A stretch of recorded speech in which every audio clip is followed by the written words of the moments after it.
حسی ادراک صرف اس وقت حاصل ہوتا ہے جب خدائے واہب سے اس نوری ادراکی صورت کا فیضان ہوتا ہے جس کے ذریعے ادراک اور شعور کا حصول ہوتا ہے، اور وہ صورت جس کا وجود مخصوص مادے میں ہوتا ہے تو وہ صرف اس ادراکی صورت کے فیضان کے لیے استعداد پیدا کرنے والے اسباب میں سے ہوتی ہے۔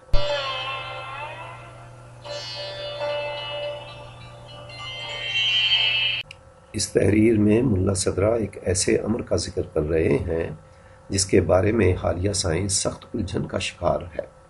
حالیہ دور میں اس ضمن میں ہزاروں مقالے لکھے جا چکے ہیں۔ اس کے علاوہ MRI جیسی جدید سے جدید ترین تکنیک بھی استعمال کی جا رہی ہے کہ کسی طرح سے یہ معلوم ہو جائے کہ وہ حسی صورت جس کا مشاہدہ انسان کسی حسی ادراک کے دوران کرتا ہے وہ انسانی دماغ کیسے پیدا کرتا ہے۔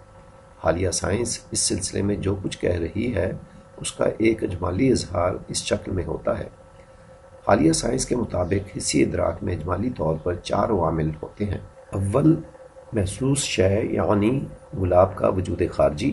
دوم، گلاب سے منعکس ہونے والی روشنی کی شعاعوں کا آنکھ کو متاثر کرنا۔ سوم، انسانی آنکھ سے برقی و کیمیائی لہروں کی دماغ تک ترسیل۔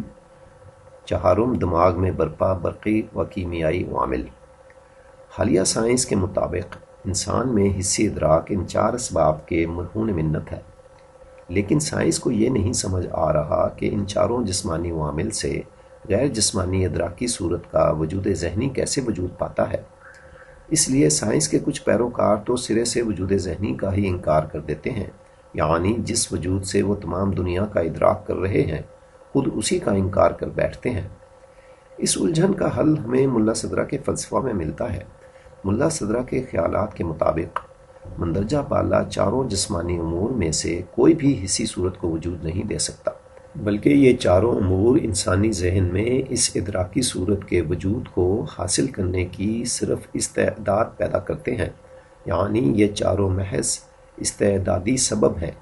ان 4 میں سے پہلے استعدادی سبب یعنی گلاب کی مادی صورت کا ذکر تو زیر نظر تحریر میں ہے، اور باقی تینوں امور جن کا تعلق ادراکی آلات اور عضویات سے ہے تو ان کو بھی ملا صدرہ استعدادی سبب ہی قرار دیتے ہیں، جیسا ان کی اس تحریر سے واضح ہے۔ حسی ادراک نہ تو اعلی ادراک میں محسوس صورت کے حصول سے عبارت ہے اور نہ ہی خارجی امر محسوس سے عضو کے متاثر ہونے سے عبارت ہے، بلکہ یہ متاثر ہونا تو حسی ادراک کے وقوع کے لیے استعدادی سبب میں سے ہے۔ جیسے ہی ان اسباب کی وجہ سے یہ استعداد پیدا ہو جاتی ہے تو فیض الہی سے جو ہر وقت جاری رہتا ہے انسان میں حسی صورت کے وجود کا فیضان ہونے لگتا ہے۔ یوں ادراکی صورت کا اصل ذاتی سبب اور ماخذ خدا اور اس کے ملائکہ وغیرہ ہیں، جن کے علمی فیض سے انسان کو حسی ادراکی صورتوں کا وجود ذہنی حاصل ہوتا ہے، کیونکہ کوئی علمی ہستی ہی علم کو وجود عطا کر سکتی ہے۔ جسم کا کمزور وجود کسی علم کو وجود عطا کرنے کے ہرگز قابل نہیں ہے، اور یہی معاملہ خیالی اور عقلی ادراکات کی صورتوں کے ساتھ بھی ہے۔